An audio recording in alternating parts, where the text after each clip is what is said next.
For a parent, it's a double nightmare. A child dead. Her brother, the prime suspect. They made an arrest in the case. And I said, "Who is it?" They said, "We've arrested your son." Police interrogated Michael Crowe for 12 hours over 3 days without his parents and without a lawyer. Once a police officer decides to do an interrogation, there's one goal only, and that is to get a confession. But how far will police go to get that confession? And what are the rights of parents and children?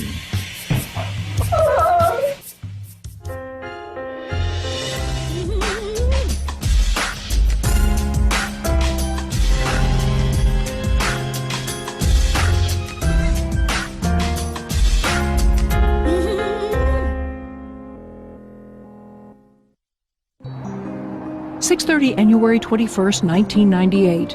In the San Diego suburb of Escondido, California, 12-year-old Stephanie Crowe is found stabbed to death in her own bedroom. Stephanie was full of life. From the moment she woke up till she went to sleep, she was busy doing things, and she always gave 100%.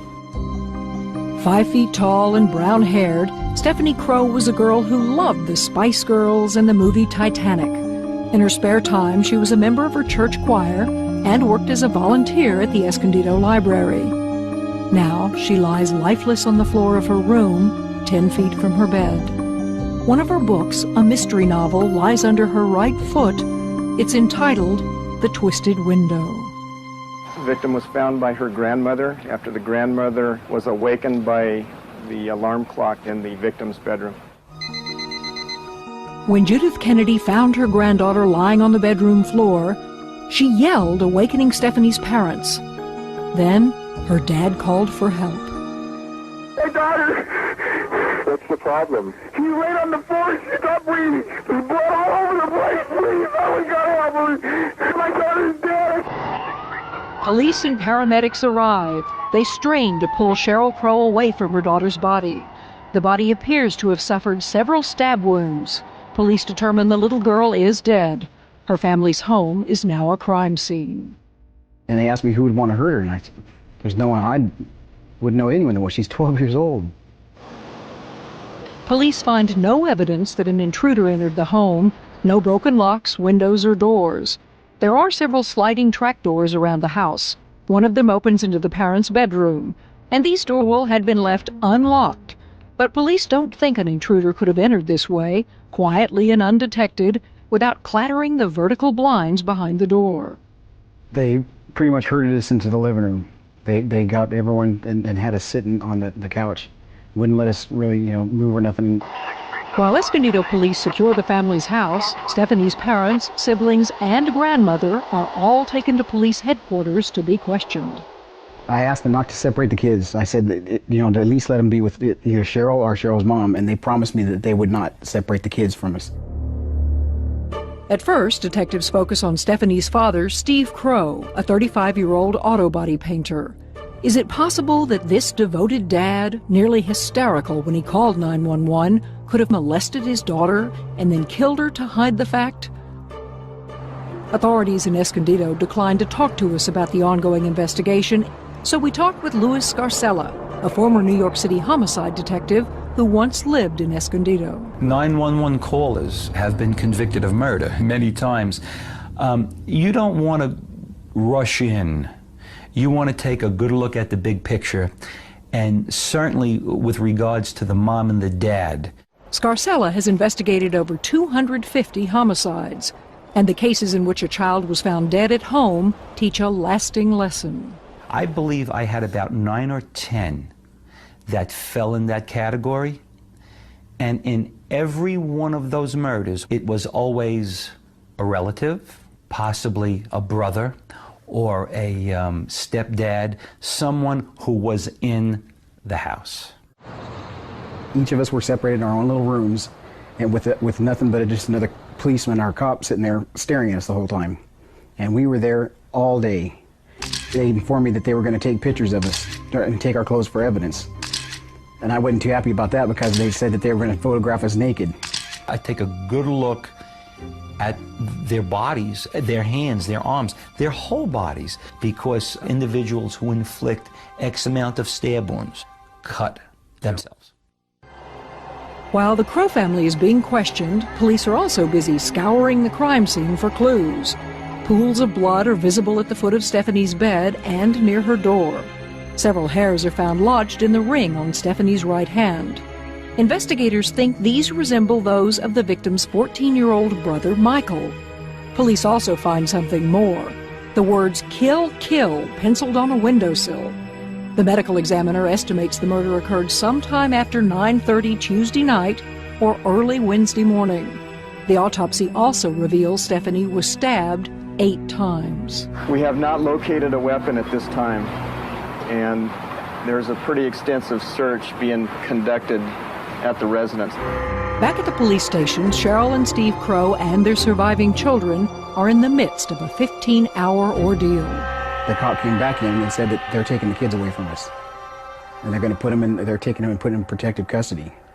Well, at that point, I'd had enough, and I threw a fit. The kids were crying, and they were upset, and I just said, well, it's going to be okay. These are the good guys. They're here to help us, like we've taught them their whole lives. And I just hugged them and told them we'd get them as soon as we could, and then I had to leave. They took Michael and his little sister Shannon away from the family at the time the murder was discovered and put them in the Polinsky Center for Children, which is basically a receiving facility for abused children. Here in Escondido, California, the specter of the JonBenet Ramsey murder 2 years before in Boulder, Colorado, still looms like an unwelcome visitor. They kept saying to each one of us, it's not going to be another JonBenet Ramsey, it's not going to be another O.J. Simpson case. They told us that day that we weren't under arrest and that we can leave at any time. So after they'd taken the kids away, I said, well, then let's go, because I'm through with this. This is ridiculous. So we walked downstairs to the police department, and the second we touched the glass doors to exit, they were locked. But the second we did that, there was cops coming out of the woodwork and with their guns drawn on us. And the one Detective Risley, standing there with his gun pointed at my chest, yelling at us, get back upstairs. And I'm thinking, what is this guy? He's nuts. So we complied with him and went back upstairs. Escondido authorities deny this confrontation took place. By 10 p.m. Wednesday, the Crowes are finally allowed to leave the station. Meanwhile, their children Shannon and Michael are being looked after at the county shelter. Michael, first of all, here's this poor kid who's emotionally distraught because his sister was murdered. He doesn't even have the adults in his life to comfort him. Nobody endeavored to give him any therapy or anything. And soon, detectives shift their attention from Stephanie's father to her brother Michael. In fact, since the first hours of the investigation, when detectives arrived at the murder scene, they had suspicions about the teenager, because Michael seemed much less emotionally distraught than the rest of the family.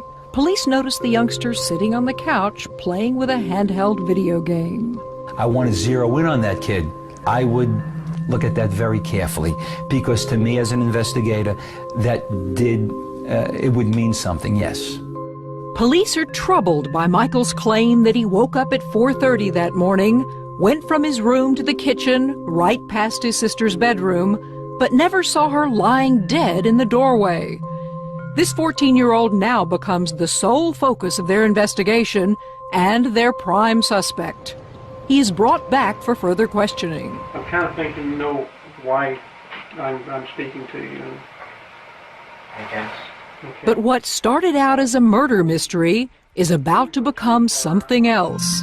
A revealing look at the power that our justice system can bring to bear to get a confession, even from a 14-year-old. Most citizens would find it very scary to be taken into custody at all to a police station, even if totally innocent. And imagine that, like Michael Crowe, you are 14 years old, being questioned about the stabbing death of your younger sister without your parents or a lawyer present. I'll tell you what, Mike, why don't you have a seat in that old chair over there? Interrogation is a very unpleasant experience. It is deliberately designed to be intimidating. It is deliberately designed to make you acutely aware of the power of the state and the power of the police officers. Confession was for centuries considered the queen of proofs. After all, what seems like more probative evidence than what a person says with his or her own lips? My main objective is to get them to say that I pulled the trigger, that I stabbed the individual numerous times, that I strangled this individual. Sometimes we don't get that, but we get enough to put them in the soup. I'd like to tell you what your rights are. You have a right to remain silent. You understand that? Okay. Even though suspects don't really have to answer questions, most do.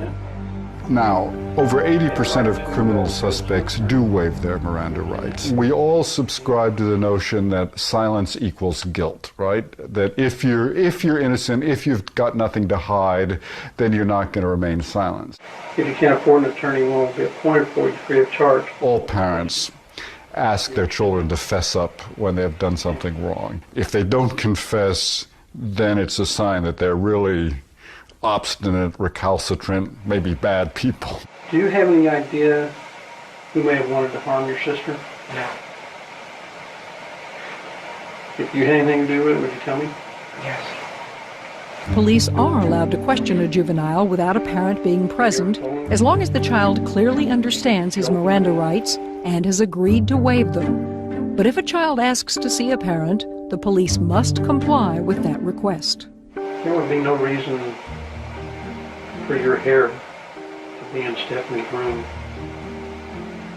She was found with it. After 14 minutes of questioning Michael, Detective Clater leaves the room and his suspect alone. I want to take a good look and see what they're doing, to observe, let them collect their thoughts, take a good look at them. It helps sometimes. It helps. 7 minutes later, Detective Clater returns and seems a lot more impatient with Michael. We're really trying to believe what you say.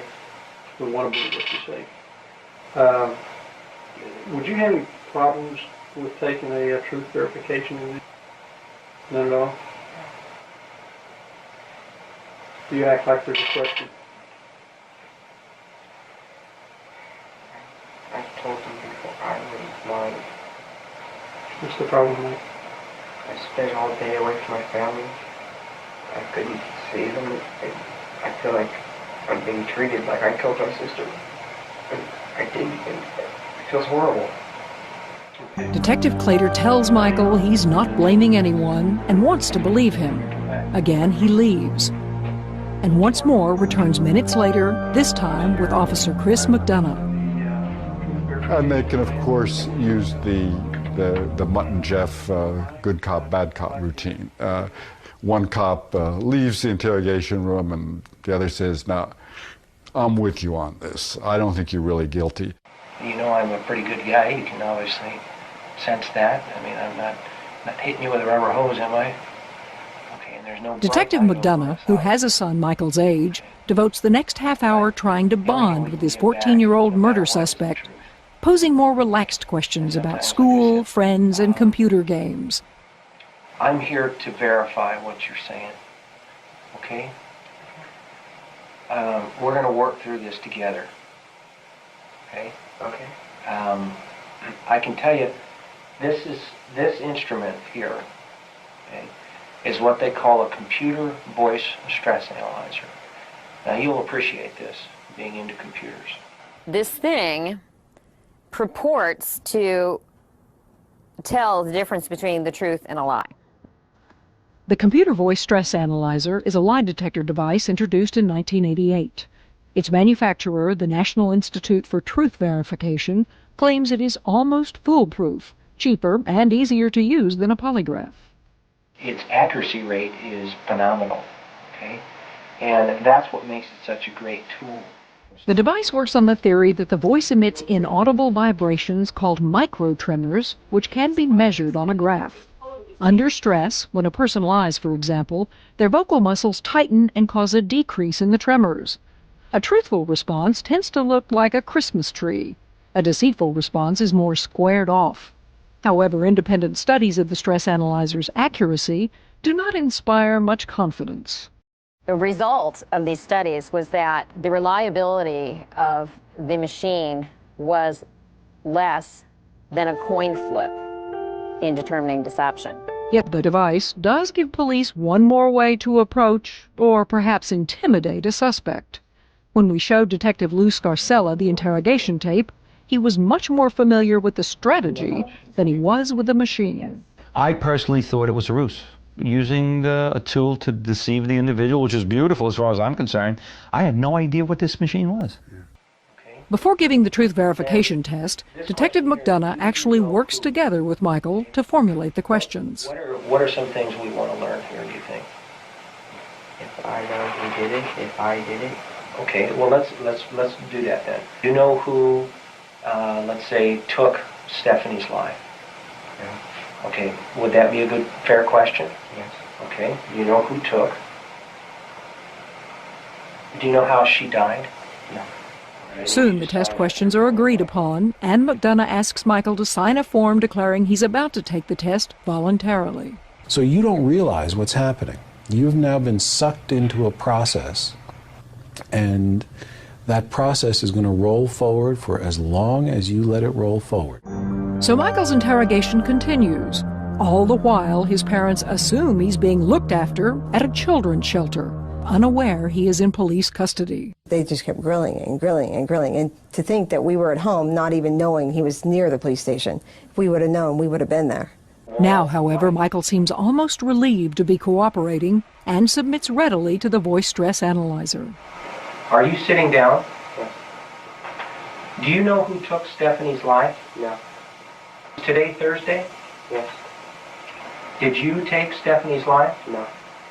8 minutes later, the truth exam is complete. Let me go over these charts and I'll be back here in a couple minutes, okay? When we come back, what will the voice stress exam reveal? It is 4 p.m. Thursday, January 22nd, 1998, and 14-year-old Michael Crowe of Escondido, California, is in the midst of a 4-hour interrogation at police headquarters without an attorney or his parents present. His younger sister Stephanie was found murdered at home the day before, and investigators suspect Michael may be involved. He has just completed a voice stress exam. Yes. Now, Detective Chris McDonough returns with the results. What did you think? What were your thoughts through the whole thing? I don't know. Nervous. Nervous? Okay, let's go over that. What were you nervous about? I don't know, that it might be wrong. Okay, in what way? And it might say I did kill Stephanie. Okay, and why would it say that? I don't know, because everyone's already treating me like that. Oh. And I can understand your feelings there, okay? I mean, you're 14 and you've been through a lot, okay? But this instrument doesn't know you, does it? No. Science is in our favor. Okay, technology's on our side. Okay? I mean, can you understand that? The detective shows Michael the charts of his performance on the so-called truth exam. They indicate he lied when he answered no to question 12, do you know who took Stephanie's life? Maybe there's something we need to understand about Michael and about your sister that we didn't understand, and maybe somebody could have helped. It's okay. It's okay to feel the way you feel. I really Okay, I don't know. Okay. I don't know why I'd say that. I swear to God, I don't know. But the police think they know. Their theory on this second day of the investigation is that a very smart, very lonely, and very angry Michael Crowe stabbed his sister to death. His likely motive, a rage-fueled case of sibling rivalry. I'm looking at you right now, okay, and inside you're about ready to burst. We can't bring her back.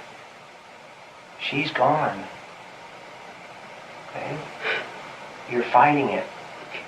You're I don't know what to do anymore. I understand.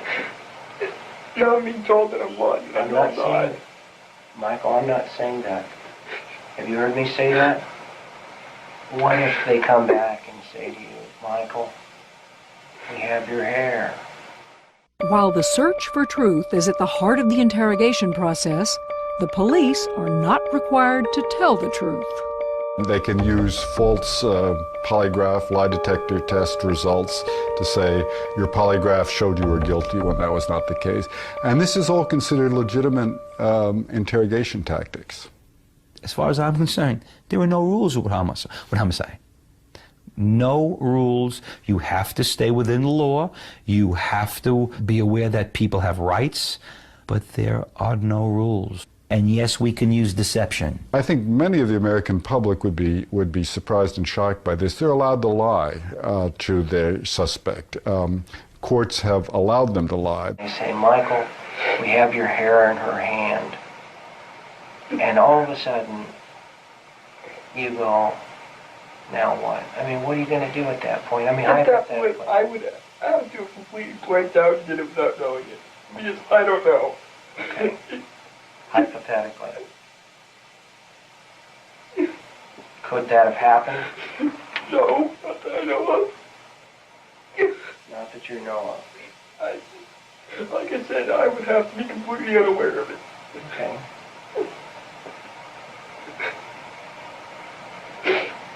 Have you ever blacked out before? No, never. Okay, I believe you.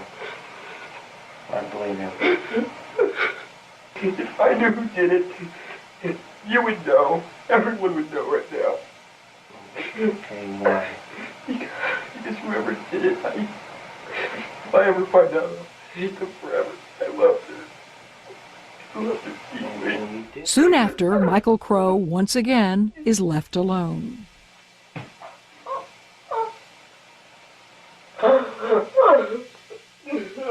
The next thing is to convince the person that their situation is hopeless.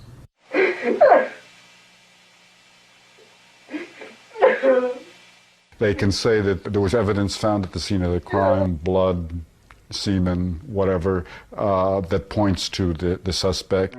Now, Ralph Clater, the lead detective on this homicide case, an investigator with 23 years of experience, returns with his tough, less patient style and more false evidence. You know there was a lot of blood. It's very difficult. It's very difficult. You need to stay with me, Michael. It's very difficult for the person who did it not to get blood on them. Yeah. Okay? And not to transfer that blood to other parts of the house. Yeah. We found blood in your room already. God. You're talking to a 14-year-old kid.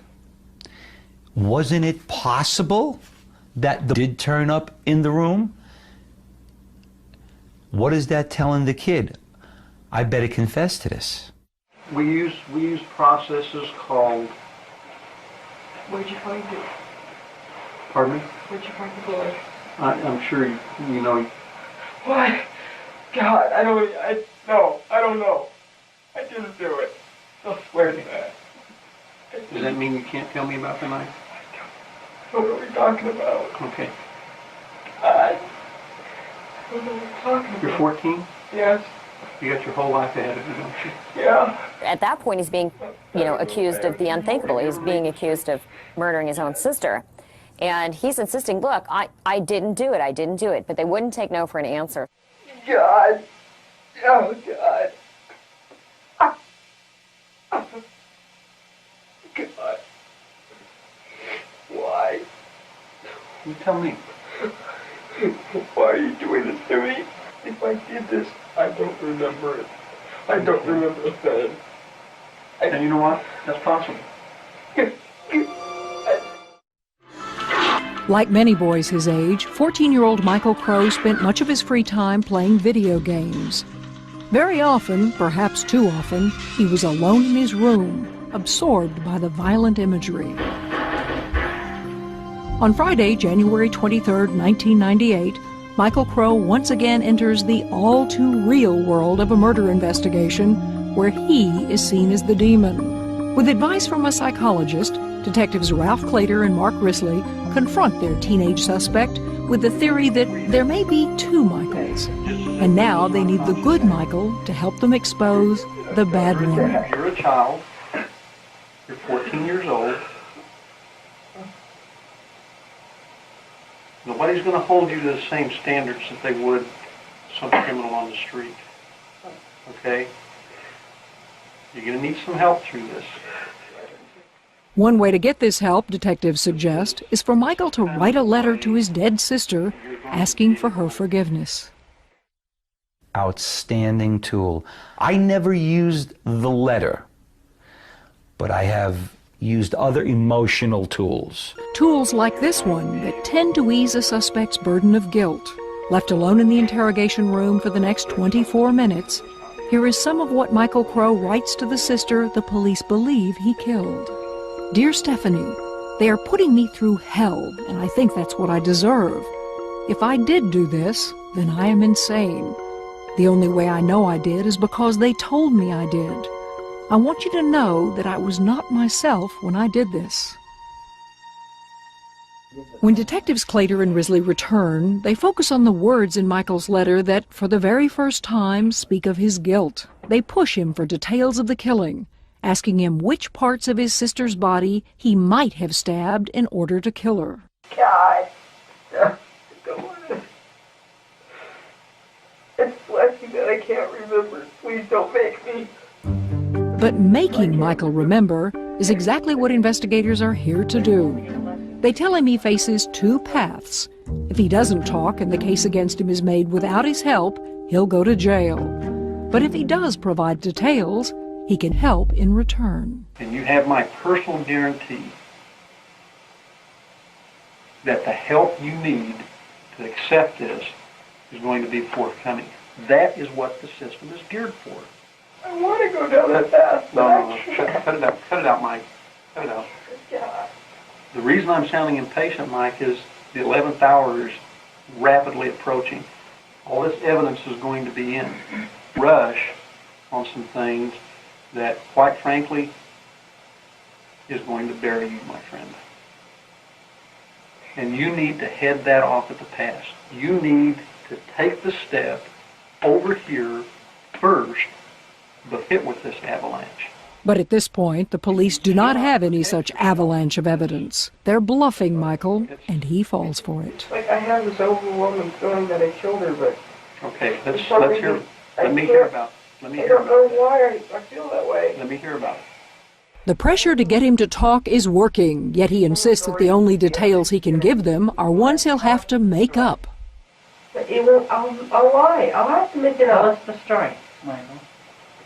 That night, I'm better. She couldn't take it anymore, okay? So, I got a knife, went to the room, and I stabbed her. How many times did you stab her? And you lie 3 times. The autopsy report has already shown that Stephanie Crowe was stabbed 8 times. Well, tell me what the truth is. The only reason I'm trying to lie here is because you presented me with 2 paths. One, I am just deathly afraid of. I'd rather die than go to jail. Okay. Where'd you get the knife? I don't know where I did. What did you do with the knife afterwards? I don't know what I do with the knife. Give me some of these details. Not your hollow lying. The questioning is now in its 4th hour, but what happens in the next few minutes will prove to be more critical than anything Michael has said so far. The teenager accepts the detective's offer to end the day's session and be taken back to the children's shelter, where he's been staying since his sister's murder 2 days before.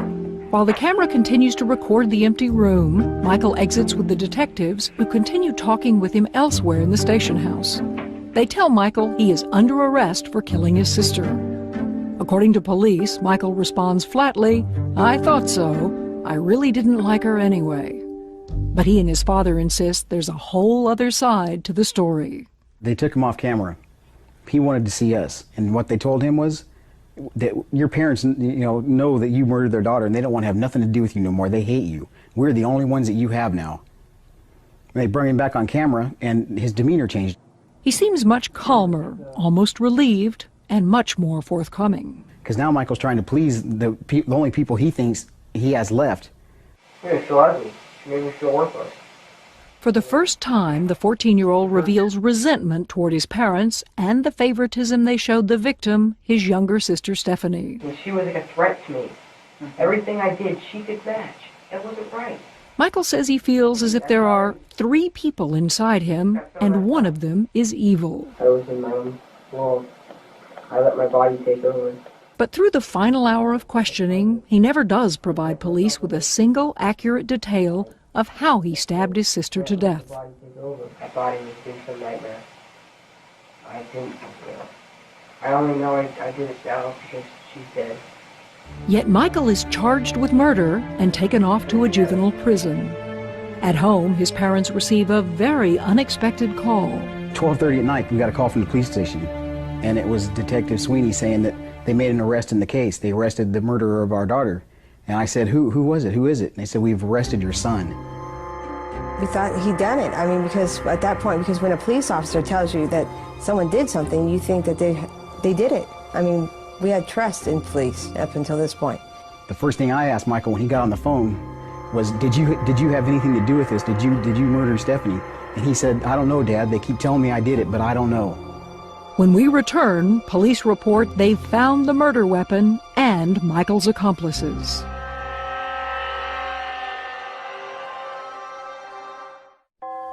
A week after the murder of 12-year-old Stephanie Crowe, family and friends grieve at her funeral. Her brother Michael, however, cannot attend. He is locked away in juvenile hall, charged 3 days earlier with stabbing her to death. It's a crime, police tell his parents, that Michael confessed to. Why would Michael murder his sister? I mean, they had never fought. There was never any, what the police called intense sibling rivalry. The night before, Michael had helped her with her homework. They were lying on the floor, sharing a pillow, watching TV together. It just didn't make sense to me. And now the case takes an even stranger turn. 3 days after Michael Crowe is charged with killing his sister, detectives visit the home of his best friend, Joshua Treadway. They find a knife under the 15-year-old's bed, one that he stole from another friend. The police think it's the type of knife that could have been used to kill Stephanie Crowe. Convinced that he is involved in the murder, police bring Josh in for questioning. The evidence is going to screw you to the wall. So what do I do with Josh? I charge Josh with the murder of 12-year-old Stephanie Ann Crowe. That's the only option I have. Why? Josh had the murder weapon. Over the next 12 hours, until 8 the next morning, police interrogate Josh the same way they did Michael, alone, without a lawyer. Josh's father is on hand and does get a chance to comfort his son. But for the most part, he allows detectives to interrogate Josh in his absence. They lied to him about evidence. They made express and implied promises of leniency. They didn't feed him. They didn't let him use the men's room very frequently. They deprived him of sleep. They did everything that you're really not supposed to do. Josh is shaken. He knows Michael has already been arrested, and the cops are also talking to his friend Aaron Hauser, the original owner of the knife. We've talked in depth with Michael. We've talked in depth with Aaron. Who's to say they're not blaming you for this whole thing? Okay, wait, stop. Despite this ordeal, Josh admits nothing and is free to leave the station house. 2 anxious weeks later, he is called back in for a second session with police. By now, he's a nervous wreck, especially when he is led to believe his friends have set him up as the fall guy. Only then does Josh spill out his story. He was only the lookout in this violent crime, he tells police. It was his friends who killed 12-year-old Stephanie. I knew that Michael was supposed to go in there and sort of take care of keeping Stephanie quiet. And Aaron was supposed to go in and take care of the business. It was going to happen. And I was going to dispose of the knife when it was done. Michael came back a little while after that, and he was rinsing the knife in the sink. Within a day, 15-year-olds Josh Treadway and Aaron Hauser are also arrested and charged with Stephanie's stabbing death. They join Michael in juvenile hall. Just as quickly, when all 3 teenagers are finally lawyered up, as police would, there's no great surprise when they deny their confessions. People are always like, oh, I didn't do it, now people in the state prison are claiming their innocence. And so, you get a little bit jaded in this business after a while, and so I started looking at the videotapes with my jaded eye, and all of a sudden I realized that I actually had the real thing. I had a false confession case on my hands. People would like to believe that they would never confess to a crime they didn't commit, short of being tortured. Most people would like to believe they wouldn't even confess under torture. People confess to things that they don't do when their own will is overborne by their interrogator. They make them feel so hopeless that the only thing they can do to save themselves is to confess, even if they didn't do it. And I just got that horrible pit in your stomach feeling like, oh my God, these kids are innocent, they're looking at life. What am I going to do? One thing Mary Ellen Attridge did do was bring in Richard Afshee, a Pulitzer Prize-winning expert in false confessions. My reaction was that they ripped out Michael Crowe's heart on camera. It was the most horrible interrogation I've ever watched because of what they did to that child. A Superior Court judge agrees. In December 1998, after Michael and his teenage co-defendants had been locked up for 8 months, he throws out Michael's confession on the grounds that it was illegally obtained, psychologically coerced. But the judge does allow part of Josh's confession, the part with the most incriminating details. So the case will proceed to trial, with all 3 boys being tried for murder as adults on the strength of Josh's statement. I thought, okay, fine, you want to do it the hard way, I'll do it the hard way. If you want to let in the last confession, I'll bring all the other ones in and I'll show the jury where they came from. We will do this the long way. 1 month later, in January 1999, in the midst of jury selection for Josh's trial for murder, there's a dramatic break in the case. Hard work and a hunch pay off for lawyer Mary Ellen Attridge.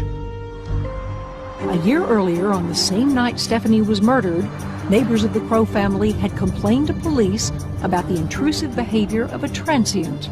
Richard Raymond Tuitt, 28, was knocking on neighbors' doors looking for an old girlfriend. Tuitt was brought in for questioning. He had a history of mental illness and a conviction for car theft. He was briefly considered as a possible suspect. Police took his clothing and tested it, but they didn't find any blood evidence.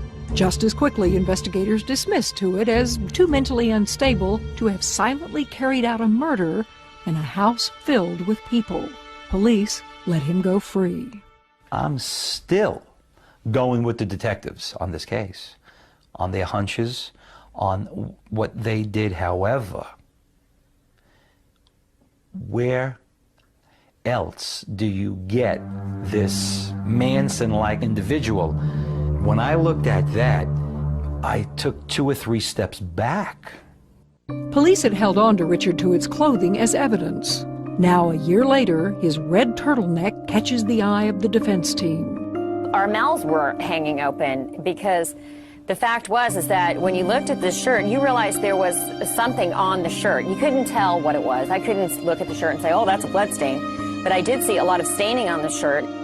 Attridge demands this time that Tuitt's clothing be sent for DNA testing. After all, if these stains include blood, Stephanie Crowe's blood, then Richard Tuitt might once again be a suspect.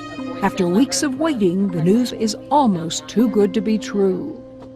This was such a strong DNA result that you could rule out anybody who ever walked on the planet Earth as a donor of this blood, except Stephanie Crowe. And Stephanie's blood on Tuitt's shirt seems set in a splatter pattern, one consistent with a violent stabbing. For Attridge, the results also prove that her defendants are innocent and that their confessions are false. I cried, I called my husband, I opened a bottle of champagne. I was like, that's it for me. But that wasn't it. Not yet. Welcome to the Rick Roberts Show. On the same day the case is dismissed, Detective Chris McDonough calls into this radio show to defend his role in the interrogation process. I did not wake up at 2 o'clock in the morning and sit down and say, you know what, today's the day I'm going to plant and frame Joshua Treadway for murder. Well, I don't think that ridiculous. anybody... Detective McDonough, I don't think anybody is saying that this is born of hostility rather than stupidity. If I may finish, secondarily, on top of that, videotape it at the same time. It's ridiculous. I am in a job to bring justice to that family, but I'm also in a job to bring justice to Mr. Tuitt if, in fact, he is not the perpetrator. Despite the fact that Stephanie Crowe's blood was found on Richard Tuitt's shirt, a year later, he still has not been indicted for her murder. The investigation has been reassigned to the San Diego County Sheriff's Office and is still ongoing. And the reason you have not heard directly from the police or district attorney in this story is because they have refused to comment on this case since the families of the teenage defendants filed a federal lawsuit against them. The suit seeks compensation for the harm done to their sons by illegal interrogations and the resulting false confessions. But it is important to remember that the overwhelming majority of confessions police obtain every day in this country are fairly sought and freely given. Voluntary statements made by guilty people confessing to crimes they did commit. I hope false confessions are a very rare phenomenon. I hope that we would be talking about something that is one small fraction of 1% of the number of people who are convicted in this country in any given year. And even if it's that small, it's still a lot of people. I have had people confess who didn't do the crime. There was one case where we put a guy in for 9 months who didn't do the murder. He felt that he, by stating that he was there and didn't do it, was going to be treated less harshly than if he did it. There are good cops, there are bad cops. There are also poorly trained cops. There are also cops who will step over the line to make a case knowing that they shouldn't do it, but do it anyway. And it was just it was a bad case, and it happens. In Michael Crowe's case, his entire interrogation was recorded on videotape, so a judge was able to see for himself how the teenager's confession of murder was illegally obtained. What if all police interrogations were videotaped? I think there's only one reason why police resist recording. They want to preserve the right to break the law when they feel they need to do it. I don't see any other reason not to tape record. No one believes detectives. No one believes police officers. I have been accused many times of beating confessions out of people. Take a look at the video. I have been accused of coercing people many times. Take a look at the video.